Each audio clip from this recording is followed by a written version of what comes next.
Hello and welcome. I'm Maria Ressa. We're sitting with Felix Chu. He's the head of Iloilo City's Trade and Investment Board. Felix, thank you for joining us. Thank you. It's an honor. Um, tell us, what is happening to Iloilo's economy today? The economy in Iloilo is very vibrant right now, and the economy is going up. And since Mayor Jed Patrick Mabilog sit as a mayor in 2010, the economy has grown up by about 50% 50% growth. growth. That's Fantastic. about 10% every year.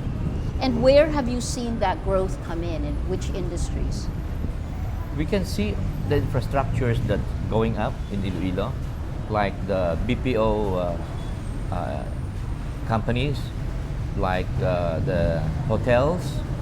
And as a matter of fact, there are two new 5-star hotels that's coming in.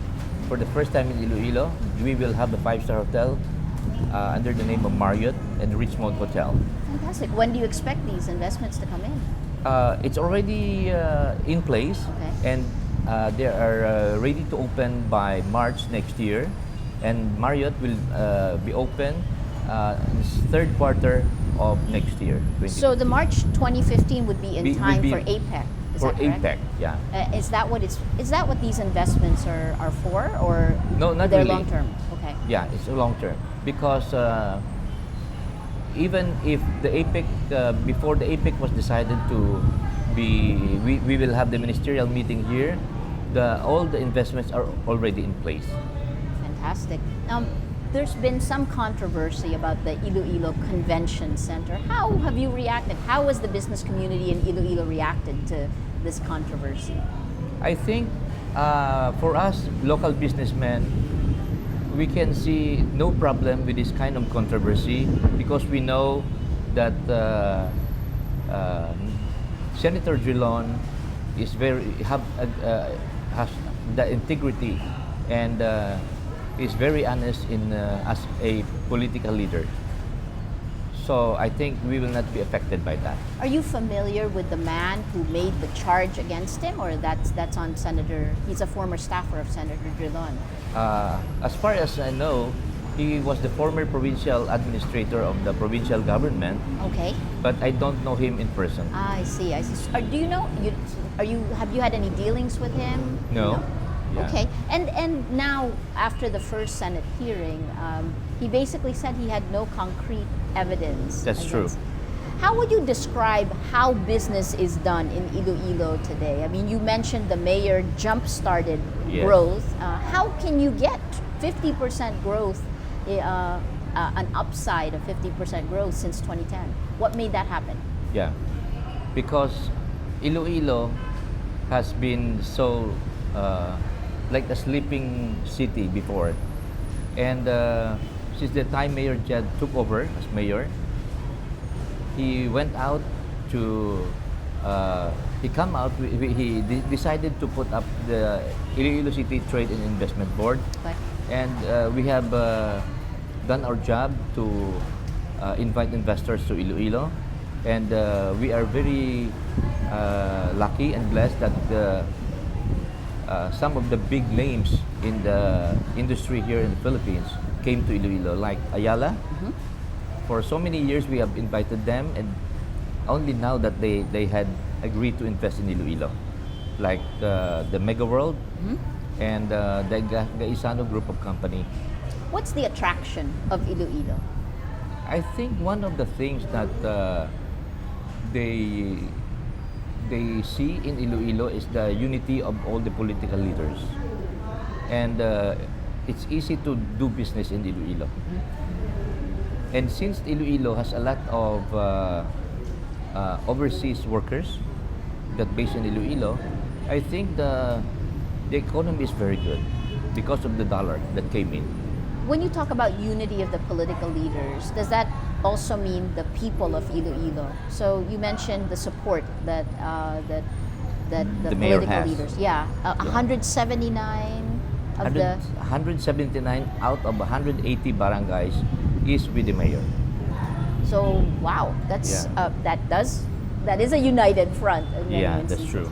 So this is a, you're basically saying Iloilo is putting its best foot forward to bring in investments. Yes. What are the main 4 or 5 areas that investors are coming in?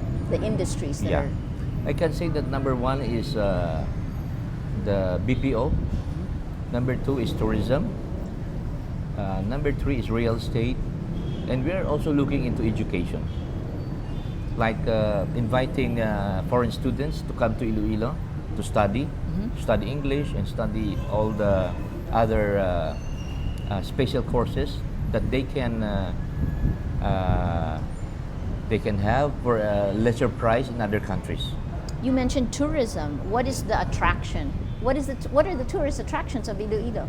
Well, I can say that one of the attractions in Iloilo in terms of tourism is the heritage and culture, the old houses, the old churches, and we have the river esplanade for healthy living, and I think Guimaras is also one of the, since we are the what you call that, you have to pass by Iloilo and going to Guimaras. Right. So we consider Guimaras as part of the tourist attraction in Iloilo, like the beaches in Guimaras Island.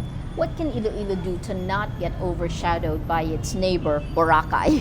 Yeah. I think Boracay has a different kind of clientele. Since Boracay is only they only have this what you call lovers of beach and water, sun, and I think we have a different kind of tourists that we are catering. Fantastic. Population of Iloilo, you mentioned, is about 500,000 people. And of that, how would you describe the people of Iloilo? 500,000 of the people in Iloilo, I think the advantage of that population is 60% of the people here are in middle class. Really?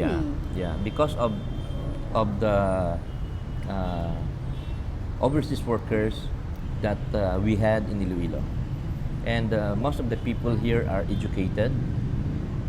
Since we are the educational hub of the Western Visayas, Region 6, and I can say that the unemployment here in Iloilo is very low. Do you have a figure for unemployment? I think it's less than 10%. Fantastic. So some of the people we've been speaking with have been talking about how the infrastructure for tourism is also being set up. Yeah. You can see the differences in traffic. Mhm. How are you preparing, and what, I guess, in terms of infrastructure does Iloilo have to offer? I can say that in the last 3 years, the infrastructure investment here, especially from the government, is really very good. The government, I think, invested more than 20 billion in roads, bridges, and radial roads and circumferential roads. 20 billion pesos. 20 billion. Okay. So that is from the effort of our good senator and with the recommendation of our mayor and our congressman. You have an international airport that brings in flights, right? And the Yes, we have. international flights just began, Hong Kong and Singapore. started when? Started November 2012. November 2012. So recently. And what type of tourist arrivals do you get? Well, I can say that most of the passengers are OFW. Maybe about 70%. We're still looking into promoting tourism in Iloilo. And I can say that the load factor in the airline is very, very high. They had about 80 to 90% load factor Okay. every flight. The ICC charges were based on corruption, and Yeah. people have said that the Philippines is endemically corrupt, and that's Mhm. been one of the key issues that the government has also dealt with. Yes. How would you describe that level here? And I suppose that would affect the way people in Iloilo would react to the charges of corruption in ICC. How would you describe that? I think in Iloilo it will not be affected that much, but maybe outside or all over the world that can see this controversy will react on that, because we knew that our senator, he has the integrity and the honesty. Level of corruption, how would you In Iloilo, describe? Yeah. very low. Fantastic. Some people were saying they're surprised that Mega World would give that land away for the Iloilo Convention Center. Is this a surprise? Why would Mega World give land away? I think for me as a developer, a real estate developer, it is not a surprise, because some of the real estate developer even give land to the schools to jumpstart their development. Yeah. In case of this Mega World investment, they give this ICC to the city and to the Department of Tourism to jumpstart their investment there, because it's a mixed-use development. They will have hotels, they will have malls, and that is a very good start. And to having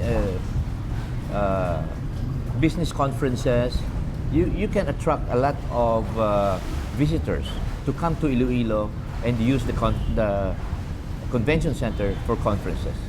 Fantastic. And then the last thing, I guess, again, we're seeing a boom. I can see the buildings going up, the cranes are there, and Yeah. this looks like virgin area that's coming up. Sure. What's the future look like for Iloilo? I think compared to other cities, we have a long way to go because we are just starting. And as a matter of fact, we have only get into this condominium business just 2 years ago. The first condominium we had is only 2 years ago. But I can say that in the last 2 years, Iloilo has already sold, all the developers have already sold more than 1,000 units of condominiums in Iloilo. So you're saying you're on the runway and about to take off? Is that? Yes. What are the dangers ahead? The danger ahead is, I think it's too much investment on a particular type of industry. It should be diversified. I think we should look into manufacturing, Yes. and maybe we should look also in agriculture. Fantastic. Your last thoughts? Well, I think Iloilo will have a very good future. If we can retain all our leaders in Iloilo, since we have a good leaders, I think Iloilo will go a long way. But is this contingent on 2016? Yeah. So that's only 2 years away. What will happen? I think they will still win. Yes. Okay, thank you so much. We've been speaking with Felix Chu. He talks about the growth of trade and investment here in Iloilo City. I'm Maria Ressa. Thank you for joining us.